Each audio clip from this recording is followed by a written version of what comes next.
ઓમ રીમ શ્રીમ ક્લીમ વદ વદ વાગ્વાદિની ભગવતી સરસ્વતી મમ જીવાગ્રે વાસમ કુરુ કુરુ સ્વાહા. નમસ્કાર મહામંત્ર અને ત્રણેય યોગ. નમસ્કારનો વ્યવહારિક અર્થ આજ્ઞારુચિ અને પારમાર્થિક અર્થ છે આત્માનુભૂતિ. નમો શબ્દ દાસત્વ સૂચક છે, અર્થાત કર્મયોગ. અરિહમ શબ્દ જીવત્વ સૂચક છે, અર્થાત ભક્તિયોગ. અને તાણમ શબ્દ આત્મત્વ સૂચક છે, અર્થાત જ્ઞાનયોગ. ત્રણેય યોગ મળીને જ આ નમસ્કાર મહામંત્ર પૂર્ણ બને છે. પંચ પરમેષ્ઠી અને પંચ મહાભૂત તત્વો એ બંનેનું મિલન જોઈએ તો તત્વ એટલે રહસ્યભૂત વસ્તુ તે આત્મા છે. અરિહંતોના ધ્યાનથી પૃથ્વી તત્વ, સિદ્ધ ભગવંતોના ધ્યાનથી આકાશ તત્વ, આચાર્યોના ધ્યાનથી અગ્નિ તત્વ, ઉપાધ્યાય મહારાજોના ધ્યાનથી જલ તત્વ તથા સાધુના ધ્યાનથી વાયુ તત્વની શુદ્ધિ થાય છે. આ પાંચે પાંચ તત્વો આપણા શરીરમાં રહેલા છે અને આ પંચ પરમેષ્ઠી નમસ્કારથી એ પાંચે તત્વો શુદ્ધ થતા જાય છે. જે મંત્રના રચનાકાર લોકોત્તર હોય તે મંત્ર પણ લોકોત્તર હોય છે. મંત્ર યોજકોની શક્તિ પણ મંત્રમાં ઉતરતી હોય છે. તે મંત્રો આત્મવિશુદ્ધિ, કર્મ મુક્તિ વગેરે માટે હોય છે. અ રી હમ તા ણમ 1 2 3 4 5 જે આપે છે અભય, અકરણ, અહમિન્દ્ર, તુલ્ય અને કલ્પ. નમો અરિહંતાણમ એ પરમ મંત્ર છે. પાંચે પરમેષ્ઠી અભય આદિ પાંચેના ધામરૂપ ભાસે છે. અરિહંત દેવ અભયના, સિદ્ધદેવ અકરણના, આચાર્ય ભગવંતો અહમિન્દ્ર સમાન ગુણના ધામ છે. ઉપાધ્યાય ભગવંતો સમાનપણાની સાધનાના ધામ છે. તો સાધુ ભગવંતો આચારના કલ્પમાં સાવધાનીવાળા છે. આરાધકને તે ગુણના ધારકો જ્યારે નવકાર ગણીએ ત્યારે જાણે સાલોક્ય એટલે કે ચક્ષુ વડે સામે સાક્ષાત દેખાતા હોય, સામીપ્ય એટલે કે હૃદય પ્રવેશ કરી મધુરાલાપ કરતા હોય, સારૂપ્ય એટલે સર્વ અંગોમાં અનુભવાતા હોય અને તન્મયતાને પામી જતા હોય એવો અનુભવ થાય છે. પાંચ પીઠ, પાંચ પ્રસ્થાનના પ્રવર્તક છે પૂજ્ય આચાર્ય ભગવંતો. જે પાંચ આચારથી પવિત્ર હોય તે આચાર્ય સૂર્યમંત્રની પાંચે પીઠને પામી શકે છે, અર્થાત તેની સાથે અભેદ પ્રણિધાનને સાધી શકે છે. શ્રી પંચ પરમેષ્ઠી અને ચંદ્ર, સૂર્ય, ગ્રહ, નક્ષત્ર અને તારાની સુંદર સરખામણી જોઈએ તો નવકાર અને નવે પદોના પાંચ પરમેષ્ઠીઓમાં સર્વ પ્રકાશક પદોનો સંગ્રહ કઈ રીતે થઈ શકે છે તે જોઈએ. 1. અરિહંતો ચંદ્ર તુલ્ય છે. તે ઉપદેશ અને આચરણ વડે ચંદ્ર સમાન સિદ્ધત્વનું ભાન કરાવે છે. તો સિદ્ધો સૂર્ય તુલ્ય છે. તે સૂર્યની જેમ સદાને માટે પૂર્ણ પ્રકાશનો આદર્શ અને દાન કરી રહ્યા છે. સર્વ આચાર્યો નવગ્રહોની જેમ સર્વને આસેવન અર્થાત શિક્ષાનો પ્રકાશ આપી રહ્યા છે. સર્વ ઉપાધ્યાયજી ભગવંતો 27 નક્ષત્રોની જેમ ગ્રહણ શિક્ષાનો પ્રકાશ આપી રહ્યા છે. તો સર્વ સાધુ ભગવંતો અસંખ્ય તારાઓની જેમ અજ્ઞાન ભરી રાત્રિમાં આત્મ સાધના રૂપી પ્રકાશનું દાન કરી રહ્યા છે. બાહ્ય અવકાશમાં જ્યોતિષી દેવતાઓ તો અસંખ્ય છે, પરંતુ તેમનો સંગ્રહ ઉપરના 5 પ્રકારોમાં થઈ જાય છે. નવકારમાં એમ ઘટાવી શકાય કે સર્વ આરાધક આત્માઓમાં જે અંશમાં મૈત્રી અને ક્ષમા ગુણ છે તે અંશમાં સાધુત્વ છે. જે અંશમાં પ્રમોદ અને નમ્રતા ગુણ છે તે અંશમાં તે આરાધક આત્મામાં ઉપાધ્યાયત્વ છે. કરુણા અને સરળતાનો ગુણ છે તે અંશમાં તે આરાધકમાં આચાર્યત્વ છે. માધ્યસ્થ અને સંતોષ ગુણ જે આરાધક આત્માઓમાં છે તેટલા અંશમાં સિદ્ધત્વ પણ છે, અને એ ચારે જ્યાં છે તેટલા અંશમાં અરિહંતત્વ પણ છે. નવકારથી સધાય છે આચાર અને વિચારમાં ઐક્ય. આચાર વિચાર વચ્ચેનું અંતર તો રહેવાનું જ, કેમ કે વિચાર એ ચિત્તની વસ્તુ છે, જ્યારે આચાર એ દેહની વસ્તુ છે. ચિત્તની જેટલી ગતિ તેટલી ગતિ દેહની ક્યારેય ન હોઈ શકે. સંભાળવાનું એટલું જ છે કે બંને વચ્ચે વિરોધ ન રહે. વિચારની દિશામાં આચારનું હોવું એટલું જ શક્ય છે. બંનેની એકતા સધાવી તે આમ તો હંમેશા દુષ્કર કાર્ય છે, કિંતુ નવકાર મહામંત્રના જાપથી તે પણ શક્ય બની શકે છે. વિચાર ઉત્તરમાં અને આચાર દક્ષિણ દિશામાં ન હોવા જોઈએ એ સમજાવે છે આપણને નમસ્કાર મહામંત્ર. આ નમસ્કાર મહામંત્ર શેની તો પરંપરા સર્જે? મંત્ર માત્ર આમ તો બુદ્ધિને સત તરફ લઈ જવાનું કાર્ય કરે છે. એમ સર્વશ્રેષ્ઠ નવકાર મહામંત્રમાં જે ને નમવામાં આવે છે તે સત્કર્મ, સદવિચાર અને સદબુદ્ધિથી ભરેલા છે. તેથી જ તેમનું સ્મરણ માત્ર બુદ્ધિને સત્તત્વ તરફ દોરી જાય છે, અજ્ઞાન રૂપી અવિદ્યાનો નાશ કરે છે અને સદવર્તન તથા સદાચારની વૃદ્ધિ કરે છે. નમસ્કાર મંત્ર એ સન્મતિદાયક સર્વશ્રેષ્ઠ મંત્ર છે. એનાથી બુદ્ધિ સૂક્ષ્મ, બુદ્ધિ સ્થિર અને બુદ્ધિ શુદ્ધ થાય છે. માનવ માત્રને હિતાહિતનો વિવેક કરી શકે તેવી બુદ્ધિ આમ તો કુદરતે આપી જ છે અને આપણને સાંપડી જ છે, પણ વાસના અને તૃષ્ણાજન્ય સંસ્કારોથી તે આપણી બુદ્ધિ તરત વારંવાર અસત તરફ દોડી જ જાય છે, અને તેના પરિણામે અસદ વિચાર અને અસત કર્મોની પરંપરા સર્જાય, અને તેનો અંત તો જ આવી શકે જો બુદ્ધિ સત્તત્વ તરફ દોરાય અને તેમાંથી સદવિચાર ઉપરાંત સત્કર્મોની પરંપરા પણ સર્જાય. નવકાર મહામંત્રમાં સંયુક્ત અક્ષરો 7 છે અને અસંયુક્ત અક્ષરો 61 છે. નમસ્કારમાં વિભક્ત્યંતમ પદમ 20 છે અને શબ્દોના સમૂહાત્મક પદ 9 છે.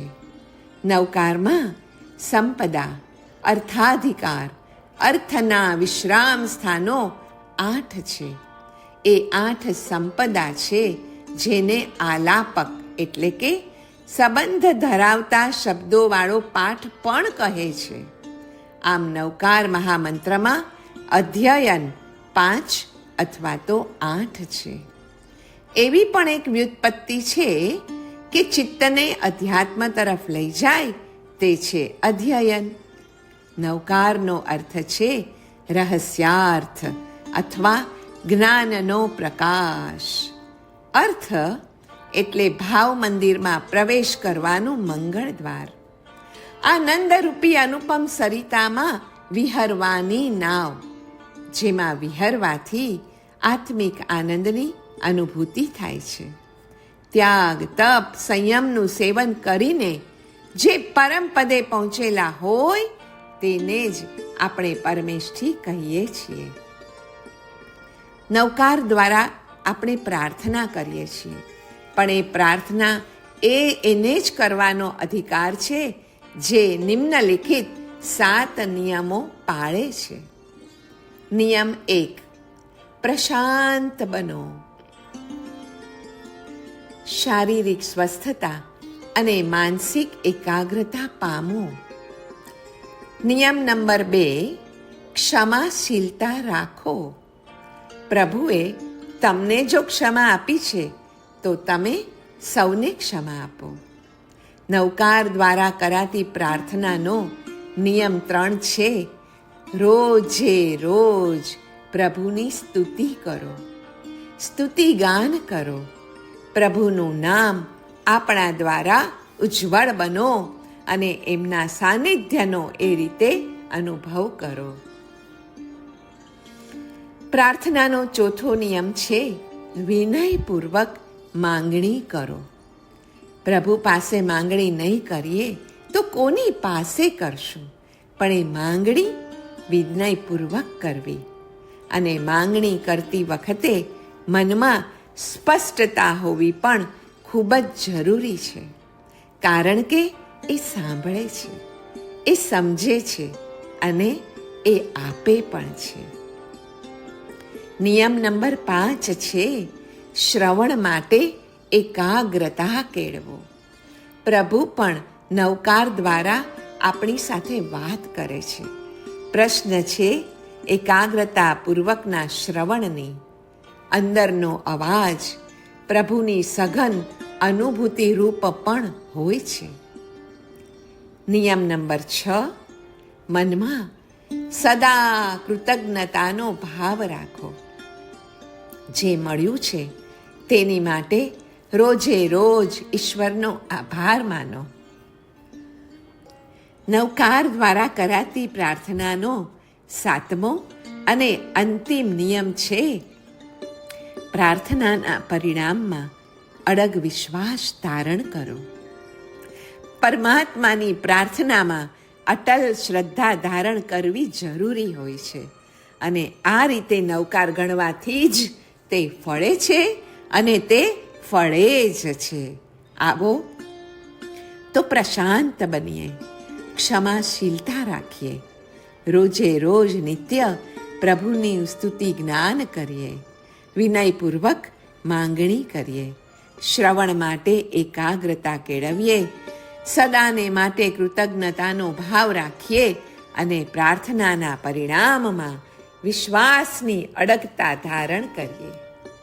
ઈષ્ટદેવના નામના સતત સ્મરણથી તો આત્મ સાક્ષાત્કાર પણ શક્ય છે. માનવ આત્મરૂપથી જ મહાન છે, દેહરૂપથી તો ક્ષુદ્ર છે. આ માનવ દેહથી જ આત્મ સાક્ષાત્કાર કરી શકાય છે. બીજી કોઈ યોનિઓમાં આત્મ સાક્ષાત્કાર કરવો એ શક્ય નથી. માનવ જીવનનો મુખ્ય ઉદ્દેશ જ તેથી આત્માનો સાક્ષાત્કાર કરવો તે છે. ઉચ્ચતર ભક્તિમાં ભગવાન અને ભક્ત એકાકાર બને છે. પ્રભુના ગુણોનો મહિમા ગાવો એ છે સ્તુતિ. તે ગુણો મારામાં આવે એવી યાચના કરવી એનું નામ છે પ્રાર્થના. અને તે ગુણોને પચાવીને તેમાં જ તદાકાર થવું તે ઉપાસના છે. નામનું સતત સ્મરણ કરવું, કેમ કે નામ અને નામીમાં ભેદ નથી જ. નામ ગ્રહણ કરતા જ નામી પકડાઈ જાય છે. ભક્તિના બધા જ માર્ગમાં નામ સ્મરણ રૂપી ભક્તિનો માર્ગ સરળતમ છે. દિવસના 4 ભાગ પાડીને 4 કલાક જાપ કરો. સમર્થને શરણે જવાથી તમારી બધી જ ચિંતા ટળી જશે, કેમ કે નવકાર છે અભયનો ગુરુ મંત્ર, કલ્યાણનો પરમ મંત્ર. શ્રી નમસ્કાર મહામંત્રમાં અચિંત્ય શક્તિ રહેલી છે અને તે તર્કનો વિષય પણ નથી. નિયત કાર્ય કારણ ભાવનો વ્યવહાર પણ શ્રી નમસ્કાર મહામંત્રમાં ઘટી શકતો નથી. એક જ મંત્ર સર્વ યથા ઇપ્સિત કાર્યોને સાધી શકે છે અને આપતવચન તેમાં પ્રમાણ છે. આપતત્વનો નિશ્ચય એ જ વિશ્વાસનું બીજ છે. મંત્રનું પ્રામાણ્ય તર્કથી નહીં, પણ શ્રદ્ધાથી ગ્રાહ્ય છે. મંત્રદાતા અને મંત્રના સ્રષ્ટા એ વિતરાગ અને સર્વજ્ઞ હોવાથી તેઓ આપણી માટે આપ્ત અને શ્રદ્ધેય છે. 9 મંત્ર પદોમાં અચિંત્ય શક્તિ છે જ, કારણ કે તેનો સંબંધ તીર્થંકર, ગણધર આદિના વચનો સાથે છે. જ્ઞાન અને ધ્યાન વડે મંત્રપદ શુદ્ધ કરવામાં આવે છે. અજ્ઞાનરૂપી તમો ગુણનો નાશ જ્ઞાન વડે થાય છે અને ચંચળતા રૂપી રજો ગુણનો નાશ ધ્યાન વડે થાય છે. રજો અને તમો મલ નાશ પામતા જ સત્વ ગુણ આપણી અંદર પ્રતિષ્ઠિત થાય છે અને સાત્વિક ભાવની પ્રાપ્તિ એ જ મંત્રપદની શુદ્ધિ ગણાય છે. આપણને એમ થાય કે નાદ, કલા અને બિંદુ એટલે શું હશે? તો આવો જોઈએ શ્રી નમસ્કાર મહામંત્રમાં કઈ રીતે નાદ, કલા અને બિંદુ સમાવિષ્ટ છે. નમો એ નાદ છે. અરિહમ સિદ્ધાયરિય ઉવજ્જાય સાહુ એ બિંદુ છે અને ણમ એ કલા છે. એસો પંચનમુક્કારો સવ્વપાવપણાસણો એ નાદ છે. મંગલાણંચ સવ્વેસિમ એ બિંદુ છે અને પ્રાંતે પરમમ હવૈ મંગલમ એ અગેન કલા છે. નમો એટલે મન, વચન અને કાયાનો સંકોચ. શબ્દ બ્રહ્મ, પૂર્ણ બ્રહ્મ, પરબ્રહ્મ એ ત્રણેયનો વિસ્તાર નમો એક જ શબ્દમાં છે. કવિરાજ ગોપીનાથના મતે અજપાજાપ એટલે આનાપાન સતી. અનેક મહાપુરુષોએ અજપાજાપ કરીને જ સુખ, શાંતિ અને સમાધિ મેળવ્યા છે. અને મધ્યસ્થ એમાં મધ્ય એટલે આત્મા. મધ્યસ્થ ભાવના નવકારનો સાર છે અને તેથી જ પરંપરાએ તે 14 પૂર્વનો પણ સાર બને છે. કર્મક્ષયના હેતુથી થનારું અનુષ્ઠાન સિદ્ધ ભગવંતને અર્પણ થાય છે.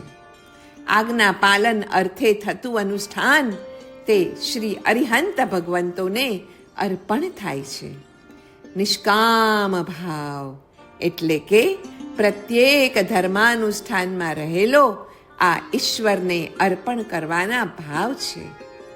શ્રી નમસ્કાર મહામંત્ર એટલે જ પ્રથમ મંગળ બને છે. સુખને કે પુણ્યને લાવે તે મંગળ હોય છે. મંગળના પર્યાય શબ્દો છે મંગલ, પુણ્ય, પવિત્ર, પૂત, પ્રશસ્ત, શુભ, શિવ, ભદ્ર, કલ્યાણ, સૌખ્ય વગેરે. પાપમલનું જે ગાલન કરે, વિનાશ અને વિધ્વંસ કરે તેને કહેવાય મંગલ. અને વિઘ્નનો વિનાશ કરે અને કાર્યની સિદ્ધિ કરે તે છે મંગળ. જીવ, જીવગુણ અને જીવનો જ્ઞાન દર્શન ઉપયોગરૂપ પરિણામ તે પણ મંગળ છે. અભેદમાં ષષ્ઠી વિભક્તિ છે. દ્રવ્યાર્થિક નયથી તે અનાદિ અનંત છે. સિદ્ધ ભગવંતનું મંગળ પણ એટલે જ સાદિ અનંત છે. મંગળ આદિ, મધ્ય અને અંત એમ 3 પ્રકારનું હોય છે.